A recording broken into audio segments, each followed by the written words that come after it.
नमस्कार शेतकरी बांधवांनो, आज आहे 25 डिसेंबर 2025. ख्रिसमस आहे आणि महत्त्वाचं म्हणजे आपण सॉईल टेस्टिंग केलं होतं. म्हणजे फळ शेती असताना किंवा कोणतंही पीक आहे तरी मला सॉईल टेस्टिंग करायची आणि जमिनीमध्ये काय काय कोणकोणते अन्नद्रव्य आहेत किंवा कोणते जास्त आहेत कोणते कमी आहेत हे आपल्याला समजायला पाहिजे आणि त्याच्यानुसार आपल्याला काय करायचं आहे, पूर्ण खताचं नियोजन करायचं आहे. मागच्या वेळेस आपण ह्याच प्लॉटमध्ये प्राची मॅडम आपल्यासोबत आहे, ॲटलांटिक ॲग्रो सोल्युशनच्या त्या मागच्या वेळेस आलं होतं. त्यांनी व्यवस्थित असा सॅम्पल घेतला होता. सॅम्पल घेऊन आपण टेस्ट केलं आणि टेस्टचे हे रिपोर्ट आहेत आणि हे रिपोर्टबद्दलच मी तुम्हाला सांगणार आहे. मॅडम पण तुम्हाला नंतर सांगणार आहे. मी फास्टमध्ये सांगतो जे महत्त्वाच्या ज्या गोष्टी आहेत.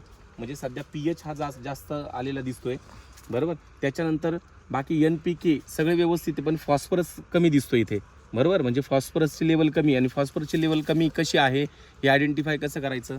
तर आता काही झाडं जे आहेत आपल्या झाडांना बघा, इथं जर तुम्ही बघितलं आता फॉस्फरस कमी असण्याचं हे चिन्ह आहे बघा. हे अशा प्रकारे ही पानं जे बघा, कडा ज्या पानाच्या आहेत त्या लालसर होत असतात. बऱ्याचशा शेतकऱ्यांना वाटतं त्या लालसर का होता, बरोबर. ही फॉस्फरसची डिफिशियन्सी आहे आणि ही आपल्याला क्लिअर कट इथं दिसते बघा. फॉस्फरस जो आहे हा लो आहे, बरोबर, आणि त्याच्यामुळे हा परिणाम आपल्याला दिसतोय. बाकी सगळ्या गोष्टी व्यवस्थित आहे आणि पोटॅश आता थोडासा जास्त झाला आहे त्याच्यामध्ये. आणि दुसरं जे मायक्रोन्यूट्रिएंट आहे म्हणजे 15 वेगवेगळे जे आहे त्याच्यामध्ये असणारे घटक, त्याच्यामध्ये जास्त आहे फॉस्फरस आणि कमी जो आहे सल्फर कमी आहे, कॉपर कमी दिसतोय, मॅग्नीज कमी दिसतोय आणि झिंक कमी दिसतंय. या सगळ्या गोष्टी ह्यांची कमतरता आहे आणि याच्यानुसार मला काय तर याचं सगळं नियोजन आपल्याला करायचं आहे. तर मॅडम आता आपल्याला सांगतील की कशा पद्धतीने आपण हे सगळं नियोजन करायला पाहिजे. मॅडम तुम्ही सांगा. आणि ज्यांना पण रिपोर्ट करायचा असेल किंवा काय करायचं असेल, प्रत्येक महिन्याच्या पहिल्या रविवारी जे आपलं शिबिर असतं, तर ज्या शेतकऱ्यांना पेरू लागवड करायची किंवा ज्यांची ऑलरेडी पेरू लागवड झालेली, तुम्ही सॉईल सोबत घेऊन या. इथं तुम्हाला टेस्टिंग आम्ही करून देऊ, चालेल. तर मॅडम तुम्ही सांगा हा रिपोर्ट जरा टेक्निकली. हे एका शेतकऱ्याने सांगितलं, आता मॅडम समजून सांगतील आपल्याला. नमस्कार शेतकरी बांधवांनो. आज सरांनी सांगितल्याप्रमाणे आज आपल्याकडे सॉईल टेस्टिंगचा रिपोर्ट रेडी आहे. तर आपण मागच्या वेळेस जे सॅम्पल घेऊन गेलो होतो या प्लॉटमधून, चालू प्लॉटमधून आपण सॅम्पल घेऊन गेलो होतो. तर माती सर्वात प्रथम तर मी एक शॉर्टमध्ये तुम्हाला सांगेल की माती परीक्षणाचं महत्त्व काय आणि का करावी. तर जे दिवसेंदिवस आपण रासायनिक खतांचा अतिवापर करतोय, त्याच प्रकारे पाण्याचा अतिवापर करतोय, तर त्यामुळे जमिनीचं आरोग्य आपलं बिघडत चाललं आहे. जमिनीचं आरोग्य बिघडणं म्हणजे काय, तर जमिनीमध्ये सेंद्रिय कर्बाचं प्रमाण कमी होणं, त्यानंतर जमिनीचं जे कणांची रचना आहे ती बिघडणं. तर ह्या सगळ्या गोष्टींचा परिणाम आपल्या पिकाच्या उत्पादनावरती होताना आपल्याला दिसतोय. तर जसं सरांनी दाखवलं आपल्याला, इथे आपल्याला फॉस्फरस डिफिशियन्सी असं जर बघितलं आपण, तर पानांवरती आपल्याला पानांना बघून आपल्याला कळतं की काहीतरी पिकामध्ये कमतरता आहे आणि आपल्या उत्पादनावरती पण त्याचा परिणाम होताना आपल्याला दिसतोय.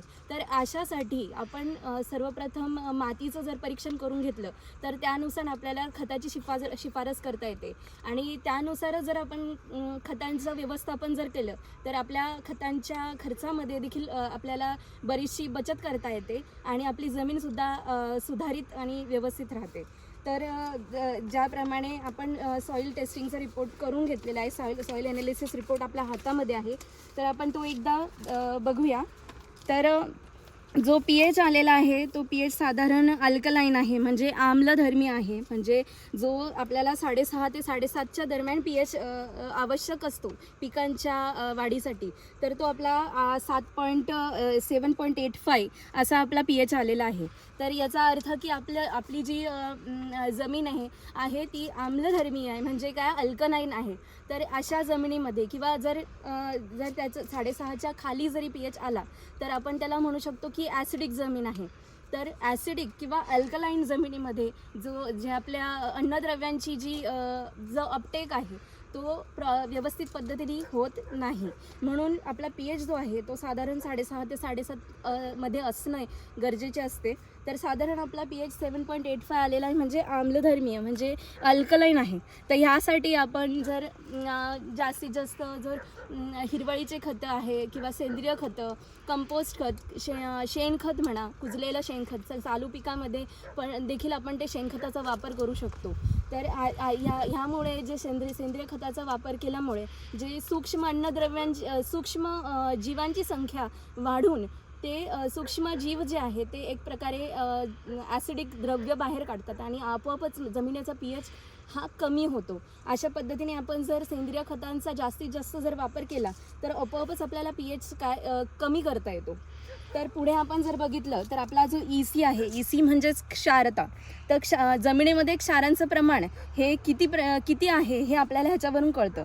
तर साधारण आपला जो EC आला आहे तो 0.41 आहे, म्हणजे जो आपल्याला 1 पेक्षा कमी पाहिजे. तर आपल्या जमिनीमध्ये क्षारांचं प्रमाण हे प्रमाणात आहे असं आपण म्हणू शकतो. पुढचं आहे सेंद्रिय कर्ब म्हणजेच ऑर्गॅनिक कार्बन. तर ऑर्गॅनिक कार्बनचं जे प्रमाण आहे ते साधारण 0.45 to 1च्या दरम्यान आपल्याला पाहिजे असतो. तो साधारण आपला 0.84 असा आलेला आहे.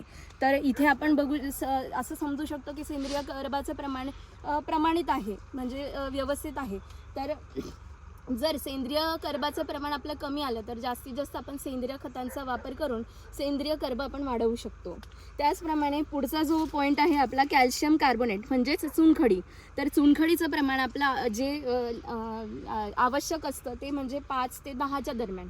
ते आपलं 8.68 असं आपलं प्रमाण आलेलं आहे. तर साधारण आपला जो चुनखडीचं प्रमाण मातीमध्ये आहे ते ऑप्टिमम आहे. त्यानंतर नत्राचं प्रमाण म्हणजेच नायट्रोजन, जे आपण नायट्रोजन NPK हे जे आहेत हे जे घटक आहे हे मेजर न्यूट्रिएंट्स आपण मानतो. तर हे जास्त प्रमाणामध्ये आपल्या पिकाच्या वाढीसाठी आवश्यक असतात.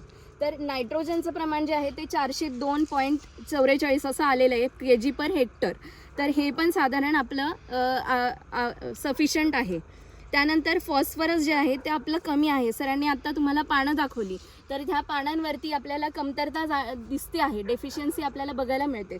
पण तीच आपली रिपोर्टमध्ये देखील आपल्याला कमतरता आलेली आहे. याचाच अर्थ की जमिनीमध्ये फॉस्फरसचं प्रमाण कमी आहे आणि ही डेफिशियन्सी आपल्याला पूर्ण करण्यासाठी फॉस्फरयुक्त खतांचा आपण वापर करू शकतो. जर आपलं खूप जास्त 25% जर कमी असेल तर 25% आपल्याला फॉस्फरसयुक्त खतांचा वापर करून ती कमतरता भरता येते.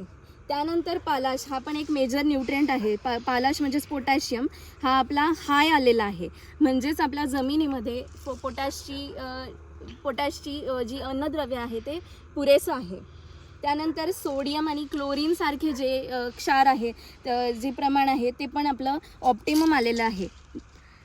त्यानंतर कॅल्शियम आहे. कॅल्शियम आपलं 1500 आलेलं आहे, जे साधारण 1000 ते 4500च्या दरम्यान लागतं. ते पण आपलं ऑप्टिमम आलेलं आहे. जर कॅल्शियमचं प्रमाण आपलं कमी असेल तर आपण कॅल्शियमयुक्त खतं जसं कॅल्शियम नायट्रेट असेल तर अशा खतांचा आपण वापर करून कॅल्शियमची कमतरता आपण पूर्ण करू शकतो. त्यानंतर मॅग्नेशियम आपलं 931.17 असं आलेलं आहे, जे आपल्याला 500 ते 1000च्या दरम्यान लागतं आणि तेही देखील आपलं ऑप्टिमम आलेलं आहे. तर मॅग्नेशियमसाठी पण, आणि जर मॅग्नेशियमची कमतरता असेल तर आपण मॅग्नेशियमयुक्त खतं जसं मॅग्नेशियम सल्फेट आहे अशा प्रकारच्या खतांचा वापर करून मॅग्नेशियमची कमतरता पूर्ण करता येते. त्यानंतर सल्फर म्हणजेच गंधक पण आपलं कमी आलेलं आहे, 4.85 असं आलेलं आहे, जे आपल्याला 11 ते 20च्या दरम्यान लागतं. तर सल्फर देखील आपण सल्फरयुक्त खतं जसे मॅग्नेशियम सल्फेट झालं, त्यानंतर इथे बाकीचे मायक्रोन्यूट्रिएंट्स देखील कमी आले. तर मायक्रोन्यूट्रिएंट्समध्ये आपण manganese sulphate, manganese sulphate, ferrous sulphate, zinc sulphate सारखी जे सल्फेट युक्त खते आहेत त्याचा वापर करून आपण सल्फेट आणि मायक्रोन्यूट्रिएंट्स दोन्हींची कमतरता आपण पूर्ण करू शकतो. तर हे मायक्रोन्यूट्रिएंट्स देखील आपल्या जमिनीमध्ये इथे कमी आलेले आहे. फक्त फेरस आपलं जे आहे 0.31 असं आलेलं आहे, जे ऑप्टिमम आहे. पण जे बाकीचे जे अन्नद्रव्य जे सूक्ष्म अन्नद्रव्य जे खूप कमी प्रमाणात जमिनीला पिकांना आवश्यक असतात, पण ते आवश्यक असतात. तर ते म्हणजे कॉपर, फेरस, मॅंगनीज, झिंक असे जे अन्नद्रव्य आहे हे पूर्ण करण्यासाठी आपण सल्फेटयुक्त जसे कॉपर सल्फेट, फेरस सल्फेट अशा खतांचा किंवा चिलेटेड मायक्रोन्यूट्रिएंट्सचा वापर करून आपण ती कमतरता पूर्ण करू शकतो. अशा पद्धतीने आपण सॉइल टेस्टिंगचा रिपोर्ट आज करून आणि त्यानुसार जर आपण खत शिफारस केली तर आपल्या जमिनीमध्ये आपण पाहिजे तेच आणि आवश्यक असणारीच खतं आपण त्या जमिनीमध्ये दिली तर आपल्या खर्चात देखील बचत होते आणि आपल्या जमिनीचं आरोग्य देखील सुधारित राहतं. तर अशा पद्धतीने आपण ह्या सॉइल टेस्टिंगचा ॲनालिसिस करू शकतो. थँक्यू.